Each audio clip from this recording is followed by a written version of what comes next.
In the previous video, we learned how to use muy with an adjective. And in this video, we will learn how to use muy with an adverb. First of all, let's see what is an adverb. An adverb is a word that modifies or adds more information to the verb.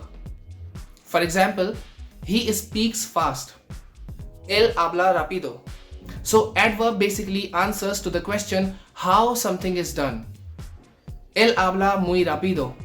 So how does he speaks? He speaks very fast. So let's see how to use muy in a sentence. So the structure is muy and then adverb. You know how to dance very well. Tú sabes bailar muy bien. They passed the interview very easily. Ellos aprobaron muy fácilmente la entrevista. Gabriel played the music very loudly. Gabriel tocó la música muy fuerte.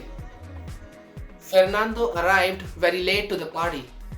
Fernando llegó muy tarde a la fiesta. Now one sentence for you guys. Fabiola speaks very fast when she is angry. Ciao.